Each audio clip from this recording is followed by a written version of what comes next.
ശ്രീ മിനുക്കിരത്ത്, എനിക്ക് തോന്നുന്നു ബോധപൂർവമായിട്ടുള്ളൊരു ശ്രമം നടക്കുന്നുണ്ട്. ഈ സംഘടന പിളർത്താനുള്ള ഒരു ശ്രമം ഈ ആൻ്റണി പെരുമ്പാവൂരിൻ്റെ ഇടപെടലിൽ നിന്ന് ഞാൻ മനസ്സിലാക്കുന്നത് അതാണ്. മാത്രമല്ല, അത് സുരേഷ് കുമാർ തന്നെ പറഞ്ഞിട്ടുണ്ട്, ആൻ്റണി പെരുമ്പാവൂരിനെ നിർത്തി ചിലർ കളിക്കുകയാണ്, ആൻ്റണി പെരുമ്പാവൂരിന് ഇങ്ങനെ പറയാനുള്ള ആർജവം ഒന്നുമില്ല. പ്രൊഡ്യൂസേഴ്സ് അസോസിയേഷനെ പിളർത്താനുള്ള ഒരു നീക്കം നടക്കുന്നുണ്ട് എന്ന് സംശയിക്കുന്നു. മാത്രമല്ല, ഇവരുന്നയിച്ച പ്രധാനപ്പെട്ട ഒരു ചോദ്യം, പ്രൊഡ്യൂസേഴ്സ് അസോസിയേഷൻ്റെ വിശിഷ്യ സുരേഷ് കുമാറിൻ്റെ വിമർശകർ ഉന്നയിച്ച പ്രധാനപ്പെട്ട ഒരു ചോദ്യം, എന്തുകൊണ്ട് താരങ്ങൾക്ക് പ്രൊഡ്യൂസേഴ്സായി കൂടാ എന്നൊരു ചോദ്യം അവർ മുന്നോട്ട് വെച്ചിട്ടുണ്ട്. ഇതിൻ്റെയൊക്കെ പശ്ചാത്തലത്തിലാണ് ഞാൻ പറയുന്നത്, ഇത് ഒരു പിളർപ്പിലേക്ക് കാര്യങ്ങൾ കൊണ്ട് ചെന്നെത്തിക്കാൻ ചില ശക്തമായി ശ്രമിക്കുന്നുണ്ടോ? അങ്ങനെ ആരെങ്കിലും ഉദ്ദേശിക്കുന്നെങ്കിൽ ആ വെള്ളം അങ്ങ് വാങ്ങി വെച്ചാൽ മതി. കാരണം ഇന്ന് പ്രൊഡ്യൂസർ അസോസിയേഷൻ ഒരുമിച്ചാണ് പ്രസ്താവന നടത്തിയിരിക്കുന്നത് സുരേഷ് കുമാറിനെ സപ്പോർട്ട് ചെയ്തുകൊണ്ട്.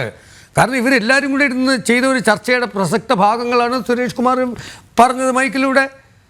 അവിടെ പ്രസിഡന്റിന്റെ അഭാവത്തിൽ വൈസ് പ്രസിഡന്റായ സുരേഷ് കുമാർ പറഞ്ഞു എന്നുള്ളതേ ഉള്ളൂ. ഇന്നിപ്പോൾ എനിക്ക് മനസ്സിലാക്കിയത് പെരുമാവൂർ പറഞ്ഞ സുരേഷ് കുമാറിനെ ആര് ചുമതലപ്പെടുത്തിയതാണ്? അത് കോമൺ സെൻസ് ഇല്ലേ? പ്രസിഡന്റ് ഇല്ലെങ്കിൽ പിന്നെ അവിടെ തൊട്ടടുത്ത് വരുന്നത് വൈസ് പ്രസിഡന്റ് അല്ലേ?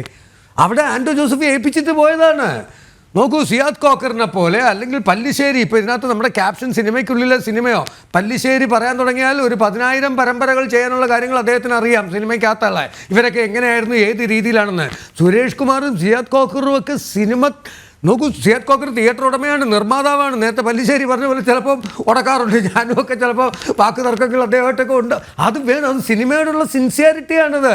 പരസ്പര ഇതും അങ്ങനെ ആവണം. സുരേഷ് കുമാർ പറഞ്ഞത് സിനിമയോടുള്ള ആത്മാർത്ഥതയ്ക്കുള്ള തർക്കങ്ങളാവട്ടെ. പല്ലിശ്ശേരി ഞാൻ വന്നപ്പോൾ കേട്ട ഒരു പ്രസക്തമായൊരു പോയിൻ്റാണ് പല്ലിശ്ശേരി ചോദിച്ചത്. ഒരു നിർമ്മാതാവിന് ഒരു സിനിമ എടുക്കുമ്പോൾ ഒരു നിർമ്മാതാവ് അവിടെ ഉള്ളൂ. പക്ഷെ താരസംഘടനയിൽ എത്ര പേർക്ക് ഇവിടെ തൊഴിലുണ്ട്? എല്ലാവർക്കും തൊഴിൽ എന്നൊരു പദ്ധതി എന്താ ഈ താരസംഘടന വയ്ക്കാത്തത്? എത്ര പാവങ്ങളുണ്ട്, അമ്മയിലെ മെമ്പറാണ്, പക്ഷേ എത്ര കൊല്ലമായിട്ട് പടമില്ലാത്തവർ, അവർക്കൊക്കെ അവസരങ്ങൾ കൊടുക്കൂ. അങ്ങനെയൊക്കെയല്ലേ ഒരു താരസംഘടനയായാലും ഏതൊരു സംഘടനയും വരേണ്ടത്. സുരേഷ് കുമാർ പറഞ്ഞതിൻ്റെ അൾട്ടിമേറ്റ് എന്ന് പറഞ്ഞാൽ അത് തന്നെയാണ്. ബഡ്ജറ്റ് കുറച്ച് സിനിമകൾ കൂട്ടിയാൽ ഒരുപാട് പേർക്ക് തൊഴിലുണ്ടാവും. സുരേഷ് കുമാർ കൂടുതലും ഉദ്ദേശിച്ചത് ടെക്നീഷ്യൻ സൈഡും കൂടെയാണ്. കാരണം എത്രയോ ടെക്നീഷ്യൻസ് ഉണ്ട് തൊഴിലില്ലാതെ നിൽക്കുന്നത്. പക്ഷേ അവിടെ ഒരു നിർമ്മാതാവേ ഉള്ളൂ. താരസംഘടന അങ്ങനെയല്ല. ഏതൊരു സിനിമ എടുക്കുമ്പോഴും ഈ വർഷം ആരൊക്കെ അഭിനയിച്ചില്ല, ചെറിയ വേഷം അയാൾക്ക് കൊടുക്കുക, അയാൾക്ക് ഒരു 10,000 രൂപ കിട്ടിയാൽ പല്ലിശ്ശേരി പറഞ്ഞത് 2 പടമായി 20,000 രൂപ അവൻ റേഷൻ മേടിക്കുന്നേ. ഇത് ചെയ്യാതെ കുറച്ചു പേര് മാത്രം എത്രയോ.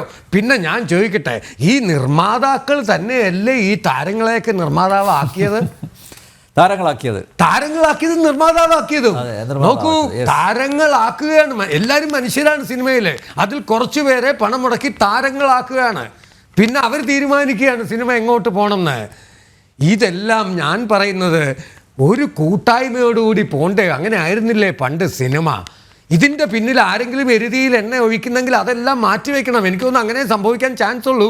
ഇത് 2 ദിവസത്തെ ചർച്ച കഴിയുമ്പോൾ വീണ്ടും ആൻ്റണി പെരുമ്പാവൂരും സുരേഷ് കുമാറും മോഹൻലാലും പൃഥ്വിരാജും ഇവരെല്ലാം നാളെ ഇരുന്ന് ഹാപ്പി ആയിട്ട് പടങ്ങൾ ചെയ്യട്ടെ. അതേ സംഭവിക്കുള്ളൂ. അല്ല, പിളർത്താനൊന്നും പറ്റില്ല. അങ്ങനെയൊന്നും പിളരുന്ന ആളുമല്ല, മാപ്പ് പറയുന്ന ആളുമല്ല സുരേഷ് കുമാർ. സുരേഷ് കുമാർ മാപ്പ് പറയണമെന്ന് ഇന്നൊരു പ്രസ്താവന കണ്ടു. അതൊക്കെ വെറും ബാലിശമാണ്. പിന്നെ ഒരു സിനിമയുടെ അകത്തുള്ള സംഘടനയുടെ താരങ്ങളുടെ ഇവിടെ ഏറ്റവും എനിക്ക് വിഷമം തോന്നിയൊരു കാര്യം, ശ്രീ ആൻ്റണി പെരുമ്പാവൂർ എന്ന് പറയുന്നത് ശരിയാണ്, ഒരുപാട് സിനിമകൾ എടുക്കുന്ന ബിഗ് ബഡ്ജറ്റ്. പക്ഷേ അദ്ദേഹം എപ്പോഴും നിൽക്കേണ്ട നിർമ്മാതാക്കളുടെ കൂടെ ആയിരിക്കുന്നു. അദ്ദേഹം നടനല്ല, അദ്ദേഹം ചെറിയ ചെറിയ വേഷങ്ങൾ ചെയ്യുന്നുണ്ട്, അത് വേറെ കാര്യം. പക്ഷെ അദ്ദേഹം നിർമ്മാതാവാണ്. അപ്പോൾ തീർച്ചയായിട്ടും അത് ആരുടെ കൂടെ. ഇപ്പോൾ ഒരു ചെറിയ പ്രശ്നം എന്ന് പറയുന്നത്, എല്ലാ താരങ്ങൾക്കും സ്വന്തമായിട്ട് പ്രൊഡക്ഷനുണ്ട്, സ്വന്തമായിട്ട് തിയേറ്ററുണ്ട്, സ്വന്തമായിട്ട് എല്ലാ അസോസിയേഷനിലും ഇവരൊക്കെ മെമ്പറാണെങ്കിലും ഒരു പ്രശ്നം വന്നാൽ അവർക്ക് പൈസ വരണമെങ്കിൽ അവരുടെ അഭിനയത്തിൽ കൂടെ മാത്രമേ പറ്റുള്ളൂ. അപ്പോൾ അവരവരുടെ കൂടെ നിൽക്കുന്നു. ഇതാണ് ഇവിടെ സംഭവിക്കുന്നത്. ഞാൻ പറയുന്നത് ഇത് ഇനി ഈ പരസ്യ പ്രസ്ഥാനങ്ങളെല്ലാം അവസാനിച്ചിട്ട് പരസ്പരം ചെളിവാരി എറിയാതെ തമ്മിലൊരു ചർച്ച ചെയ്ത് ഇതിന് ഈ ജൂണിലെങ്ങാണ്ടോ ഒരു സമരം ചെയ്യുന്ന ഗതി കെട്ടാൽ എന്നാണ് പറഞ്ഞത്. അല്ലാതെ സമരം ചെയ്യുന്ന ഉറപ്പിച്ചൊന്നും സുരേഷ് കുമാർ പറഞ്ഞിട്ടില്ല. ഇപ്പോൾ നേരത്തെ സന്ദീപ് പറയുന്നത് ഞാൻ മറ്റൊരു ചാനലിൽ കേട്ടതാണ്. ഇവിടെ പറയാത്ത കാര്യങ്ങളാണ് പകുതിയും പുറത്തു വന്നിരിക്കുന്നത്, പറഞ്ഞ കാര്യങ്ങളല്ല. അപ്പോൾ ഇതിൻ്റെ പിന്നിൽ നേരത്തെ നമ്മുടെ അനിൽ നമ്പ്യാർ ചോദിച്ച പോലെ ഇത് സ്പ്ലിറ്റ് ചെയ്യിപ്പിക്കാൻ ആർക്കെങ്കിലും ഉദ്ദേശമുണ്ടോ? ഉണ്ടെങ്കിൽ അത് അങ്ങ് വാങ്ങി വെച്ചാൽ മതി എന്നാണ് ഞാൻ പറയുന്നത്. യെസ്.